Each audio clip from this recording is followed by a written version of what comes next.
Bonsoir tout le monde. Bonsoir tout le monde. On va attendre que Nico arrive. Salut, salut. Pas folle la première mi-temps entre le Real et le Barça. C'est maintenant le live avec Nico? Bah oui. J'attends juste que Nico arrive. J'ai une demande. Il est là. Je vais l'accepter de suite. C'est parti.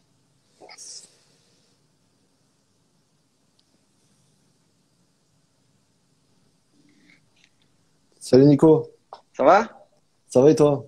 Ça va, tranquille. Tranquille, Comment ça se tranquille. passe aux États-Unis? Écoute, tout se passe bien, on est en pleine préparation. D'ailleurs, c'est le dernier jour de stage là. Ouais. On a fait Vous cinq êtes où en semaines. stage? On est en Arizona. On est en D'accord. Arizona.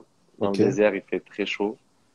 Tu m'étonnes. Et du coup, ouais, c'est notre dernier jour aujourd'hui. On part D'accord, demain. ok. La MLS reprend le 17 avril, C'est ça. C'est c'est ça, ça. c'est ça. Il me semble que vous recevez pour le premier match. Non, c'est pas ça? Non, pas à on va dans le Texas. D'accord, ok. Vous jouez Dallas? Ouais, c'est ça. Ok. C'est ça, c'est ça.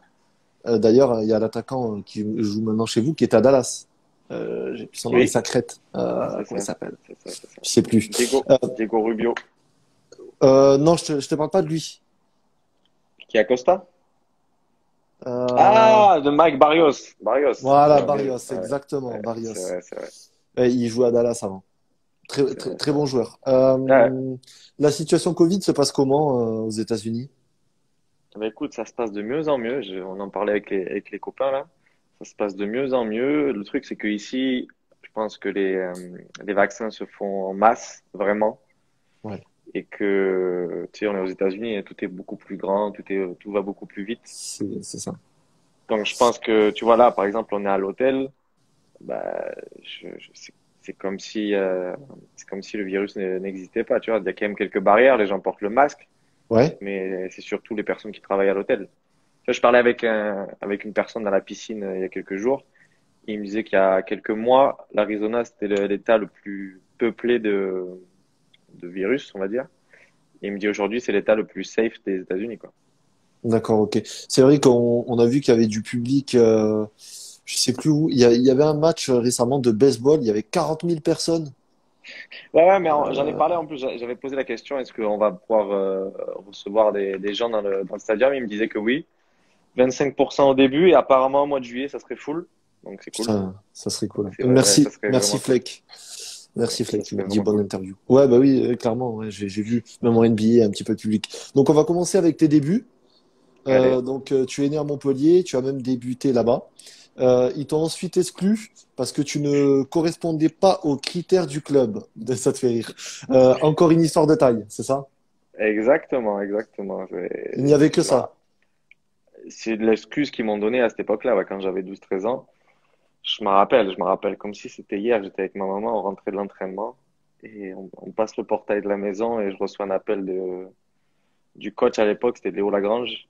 Il me dit en gros, Nico, tu fais pas partie du projet pour l'année prochaine parce que et à l'époque, c'était bon, il y a quelques années maintenant, ils préféraient mot pour mot les grands blacks costauds.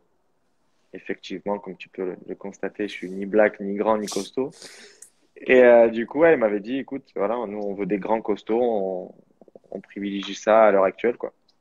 C'est C'était fou. la mode à l'époque, c'était la mode à l'époque. Heureusement que la mode a bien changé, Ben, on mais l'a à vu cette avec époque-là, Griezmann, on l'a vu avec Savanier, on le voit avec oui, toi. oui, bien sûr. Oui, encore. Et du coup, ouais, non, mais quand t'as 12 13 ans, tu entends ça, parce que voilà, mon but, c'était d'être pro, et tu vois, j'étais dans un club pro, Montpellier à l'époque, et quand tu prends ce coup de massue, ben ça fait mal à entendre, quoi. Est-ce que tu leur en veux, toi, aujourd'hui, à Montpellier? Non, je leur en veux plus, je leur en ai voulu pendant quelques années, parce que c'était dur à encaisser, mais plus maintenant, non, plus maintenant. Tu pars ensuite au niveau olympique à 13 ans. Hmm. Tu te sens comment à ce moment-là, justement, quand tu arrives à Nîmes? Parce que c'est quand même le rival de Montpellier, c'est quand même. Ben, on va dire que c'était une seconde vie, parce que tout a changé pour moi, parce que, en fait, quand je pars à Nîmes, je quitte ma maman avec qui j'ai grandi, et du coup, je vais vivre chez mon papa. Et donc, je découvre une nouvelle vie. pas que sur le plan sportif, mais sur le plan humain aussi. Donc ça a été très dur la première année, Ouais. que ce soit sur le plan sportif et humain, parce que voilà, c'était tout nouveau. Sur le plan sportif, j'ai pas été spécialement bon, je trouve, la première année. La seule chose de bien que j'ai faite, c'est on a gagné contre Montpellier. J'ai fait 2 buts, une passe D, je crois. On a gagné 3-0. Je pense que c'est ça qui m'a permis de rester au Nîmes Olympique la première année. Il y avait Mais quand ouais, même un sentiment, il y avait quand même un sentiment de vengeance à ce moment-là face à Montpellier ah, quand même, non? il y avait concrètement un sentiment Tu de m'étonnes. vengeance, de revanche, surtout l'année d'après, quoi. Tu m'étonnes. Tu as donc 19 ans quand tu obtiens ton premier contrat pro. Tu es même appelé en équipe de France Espoir pour le tournoi de Toulon. Ouais, c'est ça. Euh, à ce moment-là, c'est le rêve absolu, on est d'accord? Ah, mais ça va trop vite. À ce moment-là, ça va trop vite parce qu'on revient un petit peu en arrière. À 18 ans, je m'entraînais avec la réserve. J'étais en 18 ans, mais je m'entraînais un peu avec la réserve. Et on m'avait fait monter pour la finale de Coupe Garloser. Et je commençais à être bon avec les 18 ans vers la fin de saison. Ouais. Et le coach de l'époque, Franck Ndjoro, m'appelle pour participer à cette finale. Et bon, j'étais sur le banc et je sais plus quel était le score à ce moment-là. Et je rentre et on gagne 3-2 et je crois que je fais une passe D et un but. Et j'ai été vraiment bon sur le peu de temps de jeu que j'ai eu. Et en fait, ça m'a lancé Ça a tout sur débloqué, la ouais. suite. Ça a tout débloqué parce que quelques mois après, j'étais avec les pros, hein. Oui, tu as eu la confiance du club par la suite. Euh, Tu avais donc déclaré que la saison de la montée en Ligue 2 avec le Nîmes Olympique avait été ta plus grande émotion. Est-ce que c'est toujours le cas? Ah oui, c'est toujours le cas, c'est toujours le cas. Parce que voilà, j'ai grandi à Montpellier, je suis né à Montpellier, mais Nîmes, c'est mon club de cœur et c'est sûr que en fait, ça a été un ascenseur émotionnel parce que la descente avec Nîmes, ça a été mon pire souvenir. Et l'année d'après, on a réussi à remonter, à être champion en plus. Et être champion, en plus, j'avais marqué le match, j'avais marqué le but le soir où on monte C'était devant contre le Poiré-sur-Vie, le c'est pas ça? Poiré-sur-Vide, Ouais. c'est ça, devant ma Ouais. famille, mes amis et tout. Enfin, c'était énorme. Un moment que j'oublierai jamais, ouais. Ton moment le plus beau et le plus dur avec le Nîmes Olympique en dehors du terrain, si En tu peux dehors nous du donner terrain, quelques petites anecdotes au moins. en dehors du terrain, un jour, je me rappelle, c'était une fête votive. Donc, c'était quand on était en national, l'année où on descend en national. Au tout début, on n'avait pas des bons résultats. Je crois les 3 premiers matchs, on avait perdu. Je crois que c'était ça. Et il y a 2 mecs qui viennent me voir et ils me titillent un peu, quoi, tu vois. Ils me disent en gros que ce que je fais, c'est nul, que je suis nul. Donc ça, c'est des choses qui arrivent, tu vois. Malheureusement, c'est des choses qui arrivent. Mais dur à entendre forcément. Ouais. Oui, dur à entendre, bien sûr, parce que bah, déjà de une, c'est vrai. Et de deux, tu essayes de faire ton maximum et ça marche pas, quoi. Donc ça, c'est des anecdotes, voilà. C'est une anecdote parmi tant d'autres qui est peut-être pas la mieux, mais après, il y a eu ouais, il y a eu énormément de positifs, des gens qui viennent t'accoster dans la rue, qui te demandent des photos, des autographes et tout, donc c'est toujours plaisant, mais c'est toujours plaisant quand ça va bien. Quand ça va pas bien, quand tu es dans le C'est dur, bah, ça. tu peux avoir ce genre de remarques. As-tu gardé des contacts avec les joueurs du Nîmes Olympique de l'époque? Euh, ah oui, oui, oui. C'est, Mathieu Michel, Mathieu Michel, bien sûr, Renaud, Jean-Alain Fanchon, Malik Sissane, Alexis euh, Sam. Jonathan Parpex, qui n'a pas voulu jouer beaucoup, mais qui était là, Oui, on s'en rappelle. Gaëtan Paquiez, Briançon. Ouais, enfin, Ah, j'essaie de t'as garder. gardé quand même pas mal de contacts, Ah oui, hein, je bien trouve, hein. sûr, bien sûr, Parce que bien c'est sûr. vrai que Et sur différents, je dois en oublier.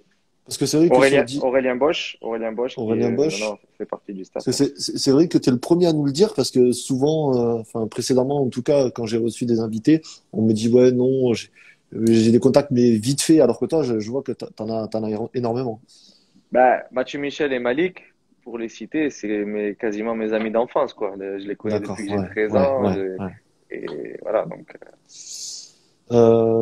Kevin qui te demande, Parpex joue maintenant.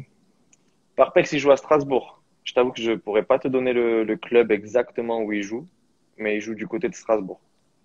Ok. Donc tu fais ensuite une incroyable saison avec le club de Nîmes en Ligue 2. Dans la foulée, tu pars à Évian. Est-ce que c'est un regret pour toi? Non, non, j'essaye de pas trop avoir de regrets dans ma vie. Ouais, Donc, non, non, je pense que si je suis parti à Evian, c'est que ça devait se faire. Après, c'est vrai qu'on m'avait pas vendu le club comme ça, et notamment le coach que j'ai eu à l'époque. Son discours que j'ai eu pour me faire venir n'a pas été du tout le même au moment où j'ai signé là-bas. oui. Donc, ça a été un peu compliqué, mais je regrette Il pas du tout. y a pas beaucoup de coachs que tu apprécies visiblement.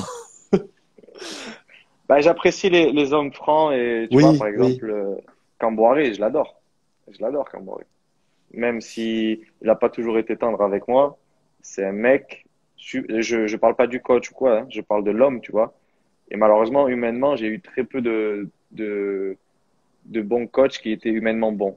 C'est ça, c'est bien ça le problème. Ouais, c'est vrai. Un passage avec un coup de mou à Guingamp, tu te blesses, il me semble. Ah, je me Euh, blesse pendant un an et demi. En fait, je me fais Pubalgie. pubalgie, qui a été malheureusement mal soigné quand je suis revenu. Ça a été très long, mais ça a duré un an et demi pour que je puisse revenir sur les terrains. Août Et 2015 jusqu'à la fin 2016, il me semble, non?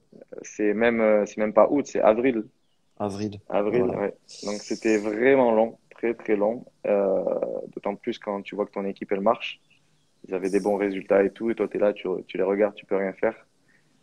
Mentalement, ça a été dur, ouais. Je t'avoue que Ça a été dur. ça a été dur, ouais. Pendant un an et demi, c'est un peu long. Comment tu te sentais à Guingamp, justement?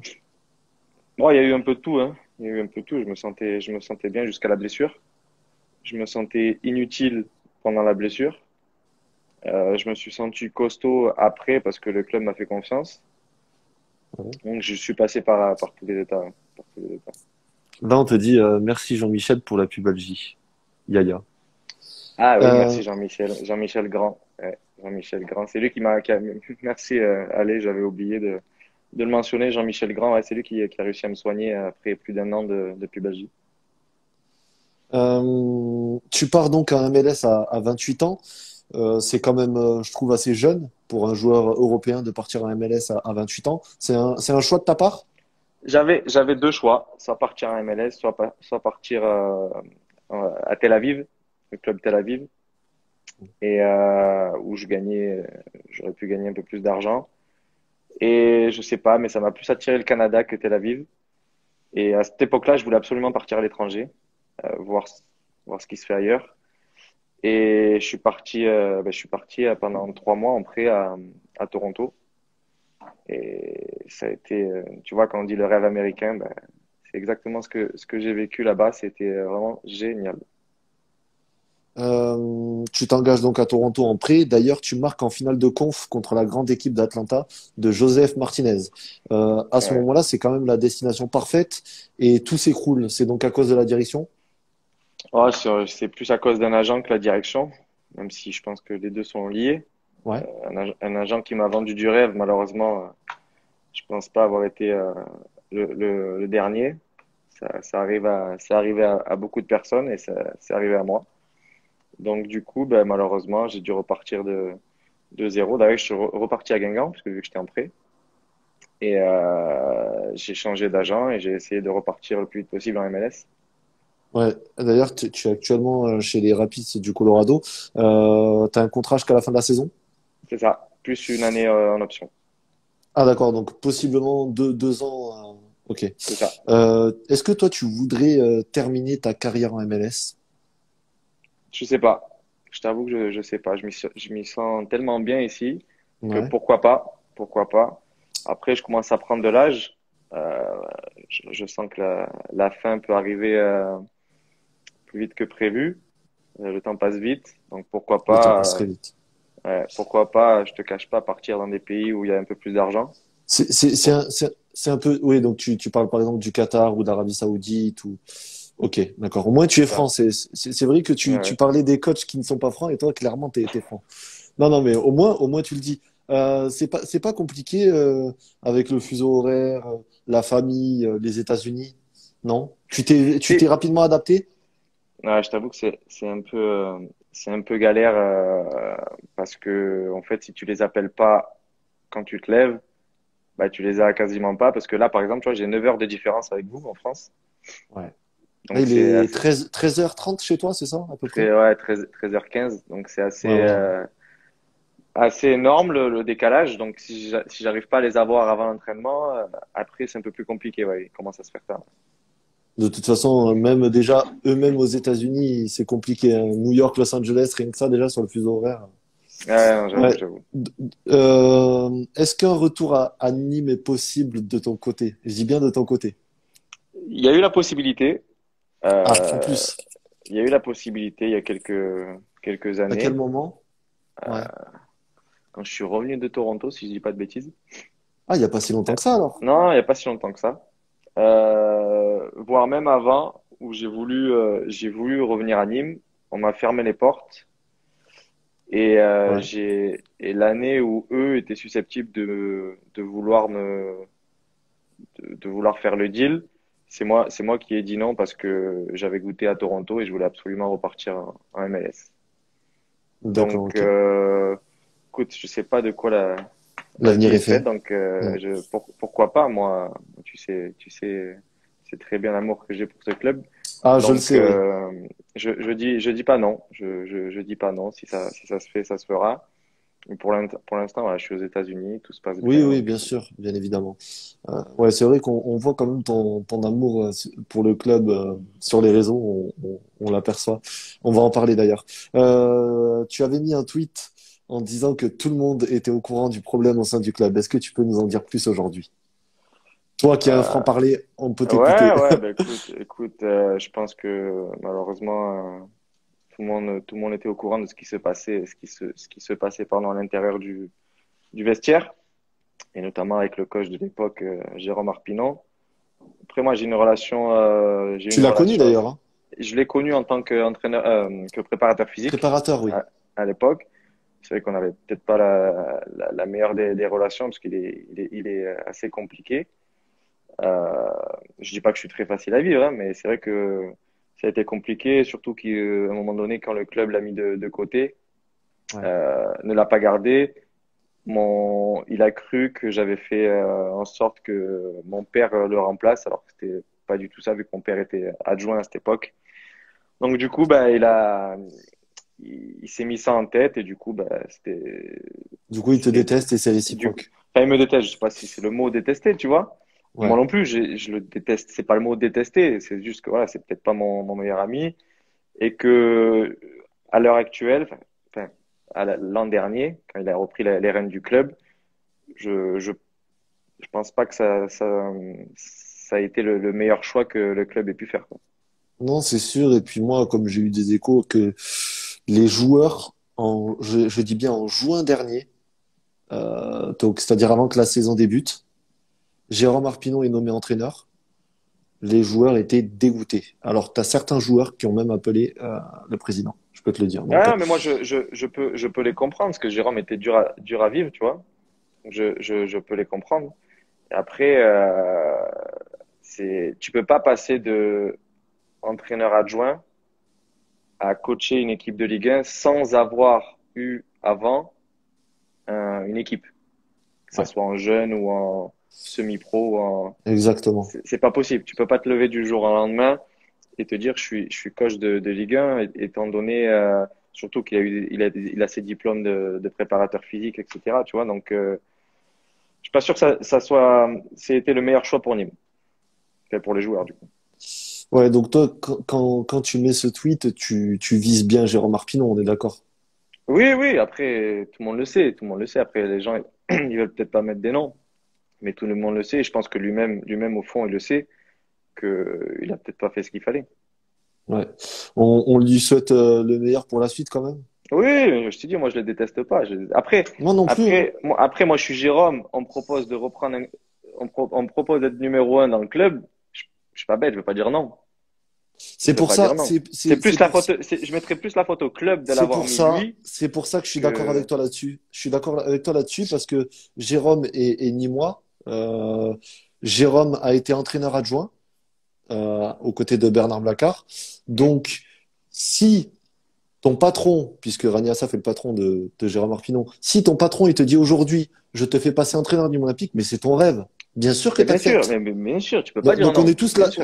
on est tous d'accord là-dessus que malheureusement la faute revient à Rania Assaf. Mais, Bien sûr. mais après, Jérôme était, pour moi, c'est mon avis, Jérôme n'était pas fait pour entraîner l'équipe, pour hum, plusieurs raisons, hum, mais c'est pas lui le premier fautif. ouais, ouais, c'est le président. Oui. Ok. Non, non, mais moi je partage ton avis. Mais après, alors le président, c'est vrai que pour connaître un petit peu comment il fonctionne, c'est une tête de mule. C'est-à-dire que c'est que son Je avis. le connais pas, je le connais pas. J'ai pu entendre des échos, mais C'est que son avis et rien d'autre. Sauf qu'il faut pas oublier quand même qu'il a fait des concessions parce que même s'il s'est trompé sur ce choix-là, derrière, il rectifie le tir et il limoge Jérôme Arpinon. ouais, ouais. Je pense que Chose, c'était. J'espère que que le timing n'a pas été trop tard, mais au moins il a fait quoi. Et je pense que ça a même fait du bien à Jérôme. et Ça a fait comme du. je le dis, parce que, oui, bien sûr, oui, franchement, oui, parce que pour l'avoir vu de près, Jérôme, il était pas bien, hein, Eh oui, non avec mais toutes les défaites. Puis il disait, moi, je peux pas sortir tranquille dans Nîmes et tout. Enfin, les gens, forcément, ils parlent sur les réseaux, ça insulte. Bon, alors perso, je voulais qu'il s'en aille, mais je l'ai jamais insulté. Donc voilà, tu as le droit d'avoir ton avis. oui, après l'insulter, Et ça sert à rien, bien sûr. non, ça sert à rien. Puis t'as la famille sur les réseaux. Enfin, je veux dire, Nico, toi, si tu fais des mauvais matchs et qu'on t'insulte sur les réseaux, tu veux pas que ta famille ne voit ça. Donc Bien sûr, forcément, bien sûr. donc voilà. Est-ce que tu suis le club à chaque match malgré le décalage horaire? Je t'avoue que je peux pas les regarder les matchs, ou très peu. Ouais. Parce Je que sais que tu ben, retweets. Je sais que j'ai vu que tu retweets un petit peu sur Twitter dès qu'on mettait un but, tu ah ben retweetais. oui, ça par contre sur Twitter, dès que je suis en fait sur Twitter, parce qu'après c'est compliqué pour moi de regarder les matchs. Déjà j'ai pas les chaînes, bon après je peux sur l'ordi ou quoi. Mais sur Twitter, bien sûr, quand il y a un but ou quoi, moi je suis le premier supporter, hein.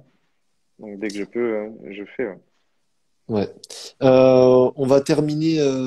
D'ailleurs, je vais te poser une dernière question avant de terminer avec un dilemme. Dernière question, est-ce que tu peux nous promettre là en live que tu ne joueras jamais pour Montpellier? Euh, ouais, je peux te enfin, promettre, j'en sais rien, mais je pense pas que je jouerai pour Montpellier, ça c'est non. Non, mais je sais pas, franchement. Sinon, tu peux jouer pour eux et tu retweets à chaque fois des buts, ni moi, le week-end. Tu te ferais bien insulter. Ça c'est Allez, sûr, ça c'est sûr. on termine avec un dilemme. Donc là, je vais te poser plusieurs questions et tu réponds l'un ou l'autre. C'est Allez, simple. Alors, le chignon de Ripard ou le dégradé de Benraouf? dégradé de Benrahou. Ok. Pascal Duprat ou Jérôme Arpinon en coach? Eh, en Tu dois avoir un coach, coach. Tu dois avoir un coach aujourd'hui dans ton club. Tu choisis qui? oh, c'est un sacré dilemme ça. Euh, À Pascal, ouais, Colorado, je là. mettrais On te Pascal l'envoie Duprat, maintenant. Ah Pascal ouais, tu Duprat. choisis Pascal? Pascal Duprat. Pour le dernier discours qu'il avait eu avec Toulouse face à Angers, c'est ça? Il avait été Euh, bon. Ouais. Palmarès. Une soirée NBA ou NHL? Tiens. NBA, je suis pas fan de la NHL. Ah, tu suis pas la NHL, pourtant il y a Non, les non. Colorado Avalanche. Ouais, ouais, Non. non, mais il y en a de partout ici, hein. Il y en a de partout, mais Tu suis les Denver Nuggets? ah, je suis de ouf les Nuggets. Ouais. Ouais. D'accord. D'ailleurs, Sur 8 victoires d'affilée en plus là. tu dois suivre les Français aussi en NBA, j'imagine, comme Non, Evan Fournier, je non? t'avoue que je suis pas un grand fan de D'accord. basket. Ouais. Je le suis parce que là, je suis aux États-Unis, qu'en plus, le président de notre club, c'est le président des Nuggets. Donc, du coup, Ah, on en a des plus. places, etc. Donc, ouais, je suis surtout l'équipe, voilà, des Nuggets, quoi. Et en plus, j'aime bien Jamal Murray. Donc, voilà, c'est un des joueurs de l'équipe. Ok. Et on termine avec une après-midi à Nîmes ou à Denver? Ça dépend. Non, je dirais Nîmes. Je dirais Nîmes. Tiens, ça me manque un peu, ça. Ouais, Je ça dirais te Nîmes. manque. Tu Après reviens du souvent, Victor Hugo, toi? là. Tu reviens, tu reviens souvent à Nîmes ou Ben, je reviens une fois par an. ouais. Une fois par an, donc je reviendrai en décembre, là. En décembre. C'est très peu, mais bon, après, voilà, hein. C'est terrible. C'est Après, j'ai l'habitude, même quand j'étais en France, hein. Je revenais qu'une fois par an, hein. Donc, voire deux. Donc, c'est très compliqué. Alors là, je te cache même pas que en étant aux États-Unis, c'est doublement compliqué, Mais ouais, je reviens très peu. Je vois très peu ma famille, mais malheureusement, ça, c'est une habitude que j'ai depuis que je suis parti à Evian à 20 ans, quoi. Ok. Donc au début, c'était dur, mais maintenant, j'ai l'habitude. Bon, mais ce qu'on peut te souhaiter aujourd'hui, c'est une bonne saison en MLS. Je suis la MLS de près. Bon, moi, je suis pour les Galaxy de Los Angeles. Ok, ok. Je suis ça de très près. Bon, même si les matchs c'est à 3 4 heures du matin, je les regarde le week-end. Ouais, c'est ça le truc, ouais. Forcément, le week-end, je regarde les matchs. Mais voilà, on va suivre ta saison avec attention et puis on te souhaite une très très bonne saison, Nico. Ok, ça marche. Et au plaisir Je de vois te qu'il y a revoir sur des. Nîmes. J'avais même pas calculé qu'il y avait des gens qui disaient des bêtises. Oh, je lis pas trop, mais Non, mais des bêtises, c'est des copains à moi en plus. C'est des potes à moi ah, qui mais en disent des bêtises. plus, voilà. Voilà. Ben, super Nico, en tout cas, super moment. Ça marche. Et je te dis à bientôt, hein. Là, vous Bah rentrez du écoute, stage demain, c'est ça? demain, ça y est, on rentre à la maison. Ouais. On rentre à la maison enfin. Enfin. Ça va, Enfin, c'était enfin. cool le stage? Long, c'était long. Ouais. C'était long. Ouais. Ok. 5 semaines à l'hôtel, c'est long, hein. Je te cache pas que Tu m'étonnes. Et vous faites les tests comme en France, pareil, tous une fois, deux, les tous les 2 jours. tous les 2 jours? L'an dernier c'était tous les jours et là c'est tous les 2 jours. D'accord, parce qu'en France, c'est 1 à 2 fois par semaine. Ça peut être une fois comme 2 fois en Ligue 1, Ok, ouais, ouais. ok, Donc, ouais, je ok. vois.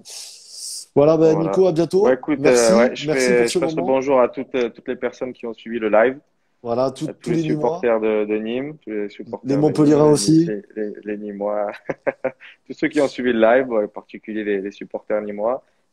J'espère vraiment que voilà que le club va se maintenir Ouais, parce et que là, rester en Ligue 1 parce il nous que reste pas longtemps avant de terminer cette saison. On joue à Brest demain. ouais. Et j'espère que, de toute façon, tu seras là pour retweeter, t'inquiète. Ouais, bien sûr, bien sûr. En plus, je connais bien Jordan Hyssen. Je connais Oui, bien Jordan j'ai Hyssen. vu. Il Vous m'a jouez dit de ensemble à dire qu'on, Fortnite? ouais, c'est ça. Il est sur sa chaîne Twitch. On joue Ouais. presque tous les jours à Fortnite. Ouais. Mais tiens, si tu l'as aujourd'hui, tu le remercieras encore de ma part pour ce qu'il a fait envers Ça marche. le japonais. Je sais pas si tu as suivi et Non, la j'ai petite. pas suivi, mais je lui dirai. Oh, Je lui voilà, dirai, ça marche. voilà. Pas de Allez, souci. Nico, à bientôt, Pas de merci. souci. Allez, ciao, ciao, avec Ciao, plaisir. Ciao ciao. tout le monde. Ciao.